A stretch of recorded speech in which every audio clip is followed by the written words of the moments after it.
안녕하세요. 저는 아이맵에서 모바일 앱 개발자로 일하고 있는 유병욱입니다. 제가 이번에 발표한 내용은 새로운 도구들로 처음부터 새로 만드는 모바일 앱 빌더에 대해서 발표를 할 예정입니다. 우선 아이맵은 웹회사라고 굉장히 많은 분들이 알고 계실 텐데 사실 저희는 앱도 개발을 하고 있습니다. 앱 서비스를 지금 현재 라이브로 제공을 하고 있고 안드로이드, iOS 두 가지 플랫폼 모두에 제공을 하고 있습니다. 네이티브 앱을 실제적으로 제공을 하다 보니까 실시간 알림이라든지 전용 모바일 앱 그리고 좀 더 고객들이 쉽게 접근할 수 있는 그런 어플리케이션과 비용을 좀 더 절감할 수 있는 그런 방법들을 제시를 드리고 있습니다. 저희 모바일 앱의 작동 방식은 예상을 많이들 하셨을 것 같긴 한데 대부분 웹뷰로 돌아가고 있습니다. 저희 서비스를 통해서 웹을 만드시게 되면은 이제 하나의 웹 서비스가 정상적으로 배포가 되게 되는데 그 웹 서비스를 기반으로 모바일 네이티브 앱에서 웹뷰를 통해서 해당 웹을 투영시키는 방식으로 제공을 해드리고 있으며 추가적으로 거기에 더 필요한 모바일 네이티브 기능들을 덧붙여서 제공을 해드리고 있습니다. 이제 기존 앱빌더에 대해서 문제점들이 있었기 때문에 저희가 새로운 기술들을 사용을 해서 앱빌더를 만들고 있는데요. 몇 가지 안 좋았던 점들을 다시 한번 회고를 해보자면은 일단 직접적으로 사람이 처리를 해야 되는 영역들이 굉장히 많았었습니다. 특히 iOS를 빌드하는 과정에서 그런 과정들이 굉장히 많았었는데요. 앱 디벨로퍼 포탈이라든지 아니면 앱스토어 커넥트 아니면 그쪽 안에 들어가서 이제 받아야 되는 인증 파일들이 굉장히 많은데 아마 iOS를 직접적으로 개발하시는 분들은 지금 장표에 나오고 있는 .p8 파일이라든지 모바일 프로비전, 피리스트, CER 이런 파일들에 대해서 굉장한 염증들을 많이 느꼈을 겁니다. 실질적으로도 저희 내부에서도 이 과정들을 사람이 직접 붙어서 작업을 하고 있었다 보니까 아무래도 앱의 빌드 속도가 떨어지게 되고 직접적으로 처리해야 되는 롤이 따로 생기다 보니까 비효율적인 영역이 굉장히 많았었는데요. 일단은 사람에 대한 리소스는 굉장히 소중하기 때문에 최대한 효율적으로 재편할 필요가 있었습니다. 그래서 저희가 채택한 방식은 AWS에서 제공하고 있는 SQS 서비스를 통해서 요청을 큐로 일률적으로 쌓은 다음에 저희가 사용하고 있는 맥 서버에다가 GitHub 액션과 그리고 고랭귀지 그리고 패스트레인을 통해서 각각의 앱 스토어로 배포하는 식으로 수동으로 했던 작업들을 최대한 자동화하는 쪽으로 작업을 재편을 했습니다. 그리고 기존의 앱 서비스 같은 경우에는 두 가지의 네이티브 코드가 따로 존재했었습니다. 우선 안드로이드 쪽에서는 자바 코드가 사용이 되었었고 iOS 쪽 코드에서는 스위프트가 사용이 되고 있었는데 그러다 보니까 하나의 앱 서비스에 추가적인 기능이 들어갈 때 양쪽 플랫폼에 동시에 코드가 이루어졌어야 되고 그리고 유저 경험도 소폭 차이가 나는 경우들이 굉장히 많았었습니다. 그리고 하나의 기능을 위해서 두 번 작업을 해야 되다 보니까 개발자의 피로도도 굉장히 쌓여만 갔었는데요. 지금 보고 계신 IDE 목록은 제가 최근까지 사용하고 있던 모든 IDE를 한 곳에 모아봤습니다. 이런 식으로 굉장히 개발자가 여러 가지 언어를 동시적으로 구사를 했어야 했기도 했고 프레임워크마다 특성들이 워낙에 달랐기 때문에 이런 부분들을 이해를 하면서 작업을 했어야 되다 보니 아무래도 능률적으로도 떨어지는 부분이 많았었고 그리고 병렬적으로 동시에 처리해야 되다 보니까 컨텍스트 스위치라든지 아니면은 언어에서에 대한 문법이라든지 권장되는 패턴들을 적절하게 구현하기가 쉽지 않았던 것이 사실입니다. 저희는 이거를 해결하기 위해서 플러터를 도입을 하기로 했습니다. 플러터는 이제 구글에서 제공하고 있는 오픈소스 프레임워크인데 추후에 한 번 더 소개를 드리겠지만 하나의 기능에 한 번의 코드 작업으로 양쪽의 플랫폼에 배포를 할 수 있습니다.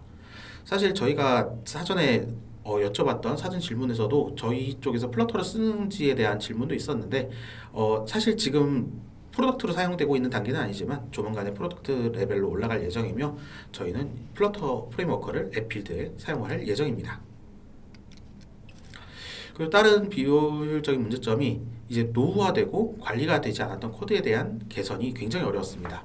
우선 앱 개발자가 제가 오기 직전에 꽤 장기간 동안 공석이었던 것도 큰 문제점 중에 하나였고 그리고 OS의 정책이 매번 바뀝니다. 매해 각 안드로이드, iOS에 대한 정책이 매번 바뀌고 그리고 점차 강화됨에 따라서 이 정책을 매번 지킨다는 게 생각보다 쉽지가 않았고 그리고 남아있던 코드 중에서 iOS 10때 디플리케이티드 된 코드도 남아있었다 보니까 이 코드를 어디서부터 드러내야 되지? 어떻게 이런 요청들이 있었고, 그리고 주석과도 맞지 않았던 코드들도 꽤 많았기 때문에 이 부분을 관리하는 데 있어서 굉장히 어려웠었는데, 이걸 탑하기 위해서 그냥 처음부터 다시 빌드하자라는 쪽으로 움직임을 가져서 플러터로 빌드를 하면서 웹뷰에 대한 라이브러리를 별도로 하나 선정을 해서 사용을 하고 있습니다.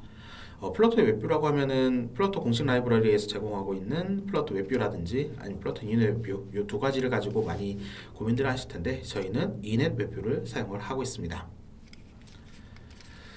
또한 기존의 빌드 같은 경우에는 쉘 스크립트에 의존하고, 그리고 쉘 스크립트를 통해서 직접적으로 DB에 쿼리를 날려서 호출한다든지 그런 식의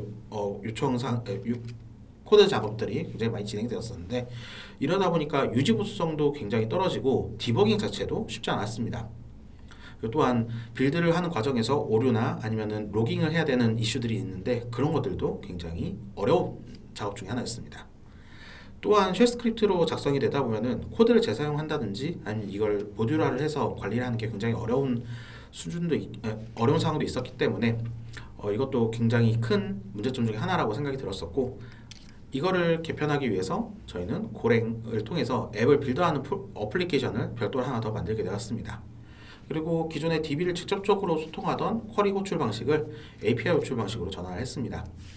이 과정에서 보안성도 올라가게 되고 유지 보수성이나 가독성에서도 좋은 효과를 가지고 올 수 있었고, 또한 저희 빌드를 하는 과정에서 오류나 아니면 로깅이 필요한 작업들에 대해서는 이제 저희가 회사 내부에서 사용하고 있는 메신저인 슬랙이라든지 아니면 센트리 같은 오류 리포트 도구를 활용을 해서 어떤 오류가 발생을 했고, 혹은 어떠한 상황에 있어서 문제가 발생했으니 이런 부분은 조치를 해야 한다든지, 아니면 특이한 엣지 케이스가 발생을 했을 때 좀 더 효과적으로 오류를 분석을 하고 처리를 하는데 도움을 받고 있습니다.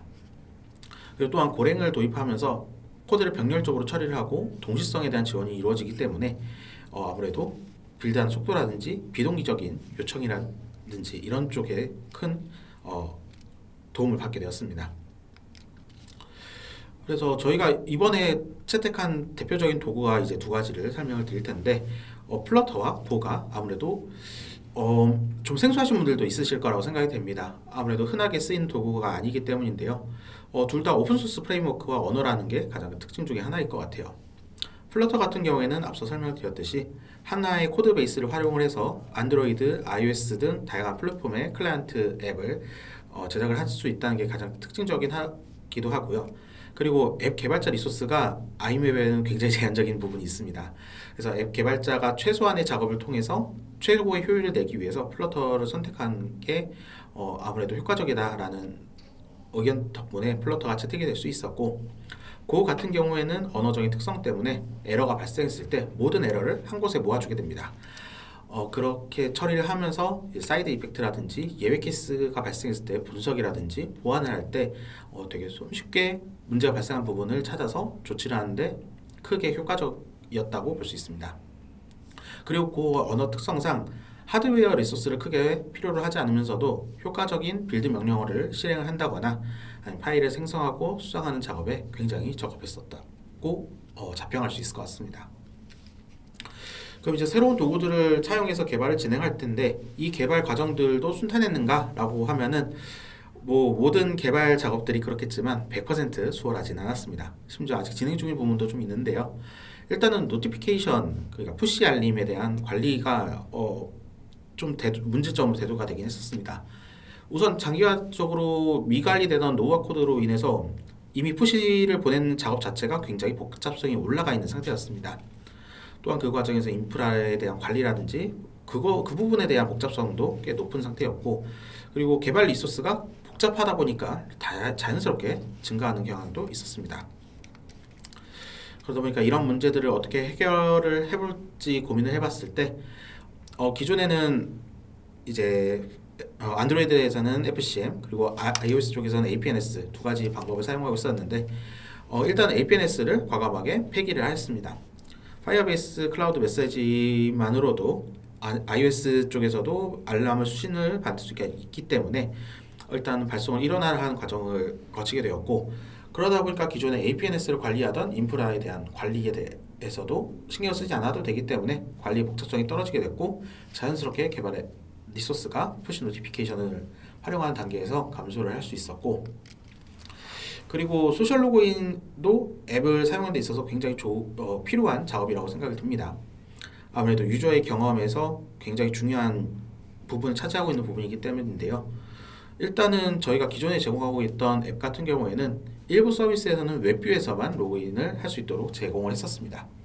그러다 보니까 최근에 패스키라든지 보안적으로 업데이트된 사항들이 굉장히 많은데, 그런 부분에 대해서 유저가 직접적으로 경험할 수 없는 문제가 생긴다든지 아니면 로그인 시에 문제가 생긴다든지 그런 식으로 유저 경험이 굉장히 제한적이었는데요. 이제는 그를 활용해서 네이티브 소셜 로그인을 이제 제공을 하고 있습니다. 그렇기 때문에 기존에는 권장되던 방식이었지만 모바일 네이티브 로그인을 이제 어느 정도 권장이 아닌 필수적인 수준을 올리고 있고, 그렇기 때문에 최신 OS 업데이트에서 제공되고 있는 패스키라든지 아니면은 지문 인식 로그인이라든지 그런 기능들도 효과적으로 저희가 활용할 수 있게끔 조치를 하고 작업을 하고 있습니다. 또한 저희가 웹을 기반으로 하고 있다 보니까 AJAX에 대해서 핸들링을 하는데 굉장히 어려움이 있습니다. 우선 XML HTTP 리퀘스트 특성상 콜백 구조가 굉장히 복잡해지게 내려갈 수밖에 없습니다. 이 AJAX가 성공했고 실패했고에 따라서 코드의 분기가 이루어지고, 그리고 성공했음에도 불구하고 AJAX를 추가로 호출한다든지 이런 식의 콜백이 레거시 코드에는 좀 남아 있었기 때문에 이거를 대응하기 위해서 여러 가지 작업들을 진행했었고, 그리고 애플리케이션 성능이 자연스럽게 떨어질 수밖에 없습니다. AJAX가 좀 노후화된 기술이기도 하고, 아무래도 그때그때 방마다 HTTP라든지 자바스크립트라든지 리소스 파일들을 불러와야 되는 상황들이 생기다 보니까 성능에 대한 이슈도 조금 있었고, 그리고 플러터 웹뷰에서 이제 웹과 소통을 할 때 자바스크립트 채널이라든지 브릿지 구조에서 추가적으로 처리해야 되는 과정들이 굉장히 많았었기 때문에 이 부분에 대해서도 개발에 어려움이 좀 있었으나, 다행히도 저희가 선택했던 이넷 웹뷰 라이브러리에서는 AJAX 컨트롤러를 별도로 제공을 하고 있습니다. 그래서 다트 코드를 통해서 일부 AJAX 코드를 핸들링하는데 효과적으로 활용이 되었었고, 그 덕분에 이제 AJAX에서만 의존하던 기능들을 다트 코드로 가져와서 처리를 하기 때문에 애플리케이션에 대한 성능 저하를 방지를 할 수 있었습니다. 그리고 또한 별도의 자바스크립트 채널 구조체를 만들어서 실질적으로 스크립트에서 일어나던 방식들을 일부 다트 코드로 가져와서 네이티브 액션을 취하는 등의 작업을 통해서 좀 더 효과적인 유저 경험과 그리고 빠른 성능을 위해서 작업을 했었던 기억이 있습니다. 그리고 또 웹과 앱의 가장 결정적인 차이점이라고 하면은 쿠키에 대한 핸들링일 텐데요. 우선 앱에서는 기본적으로 쿠키라는 걸 관리를 하지 않습니다. 브라우저를 통해서 투영되는 웹과 달리 앱에서는 별도의 저장소에 정보를 담아두지 쿠키라는 정보를 따로 관리를 하지 않고 있기 때문에 웹과 소통을 해야 되는 과정에서 그런 개념들이 좀 모호하거나 아니면 상충하는 바가 있었기 때문에 개발이 좀 순탄하지 않았던 적도 있었고, 그리고 OAuth에 대한 처리가 이제 쿠키에 실려서 가는 거거나 아니면은 세션 스토리지에 실려서 가기 때문에 이런 부분이 웹과 앱에서 차이가 개발하는 과정에서 차이가 컸기 때문에 그 부분에 대해서 좀 어려움이 있었는데, 이 부분은 이제 로컬 스토리지와 쉐어드 프리페어런스라는 라이브러리를 통해서 전역 스토리지를 통해서 웹뷰와 쿠키에 대한 정보를 동기화를 하면서 개발을 진행했습니다. 그리고 또한 세션에 대한 작업들을 모두 다 처리를 하기 위해서 별도의 라이브러리나든지 아니면 별도의 구조체를 통해서 별도의 프로바이더를 통해서 인증 프로바이더를 활용한다든지 그런 식으로 구조체를 만들어서 작업을 하고 개발했었습니다. 이런 험난한 과정이 있었음에도 불구하고 이제 앱빌더는 거의 완성 단계에 올라와 있고, 이제 다음 목표들을 잡고 개발을 진행을 해야 되는데, 앞으로도 앱 빌더를 하는 데 있어서 좀 더 효율적인 방법에 대한 접근을 많이 취하게 될 것 같습니다. 그리고 웹에 대해서 지금 UI UX에 대한 지원들이 많이 집중이 되고 있는데, 그 부분을 앱을 사용하시는 분들한테는 모바일 디바이스에서만 느낄 수 있는 UI UX에 대한 지원도 염두를 해두고 있고, 그리고 이제 빌더의 오류라든지 아니면은 저희가 빌드한 클라이언트에 대한 오류에 대한 수집도 좀 더 체계화되고 세밀하게 분석할 수 있도록 도구를 달아두었기 때문에 관련된 엣지 케이스라든지 처리나 지원이 좀 더 수월하지 않을까라고 기대를 하고 있습니다. 그리고 점차 다각적으로 발전하고 있는 요구사항에 대한 빌더의 커스텀도 지원을 하고자 목표를 세우고 있습니다. 어느덧 마지막 페이지인데요. 사실 잘 쓰이지 않는 도구를 쓰면서도 주의에 대한 염려라든지 아니면 걱정 사항들이 굉장히 많았었는데 일단은 요새 느끼고 있는 개발 트렌드를 좀 이야기를 하자면은 사실 잘 개발하시는 개발자분들은 도구를 탓하시지 않더라고요. 지금 제가 장표에서 쓰고 있는 저 이미지만 하더라도 구글의 제미나이에서 제공하고 있는 이미지 생성 기술을 사용해서 만든 건데 어떤 도구를 쓰는지보다는 어떠한 용도로 어떤 도구를 가져다 쓰는지가 굉장히 중요한 중요한 게 요새 개발 트렌드라고 생각을 합니다. 최근에 뭐 AI 코드 어시스트라든지 아니면은 플러터를 비롯해서 리액트 네이티브라든지 굉장히 많은 도구들이 개발자들한테 소개가 되고 활용이 되고 있는데 도구가 많이 늘어나고 있는 현재 개발 트렌드상 적재적소에 맞는 도구를 찾아서 여러분들의 서비스나 아니면은 저희 모두 서비스에 적절하게 주입을 해서 쓸 수 있는 게 앞으로의 개발자들한테 굉장히 요구되는 역량이 아닐까 하면서 이번 발표를 좀 마치고자 합니다. 어느덧 저희 이번 WIP의 마지막 발표였는데 들어주셔서 감사드리고 혹시 추가적인 문의사항이나 아니면 질문사항 있으시면 해당 메일로 보내주시면 감사드리겠습니다. 이상 발표 들어주셔서 대단히 감사합니다.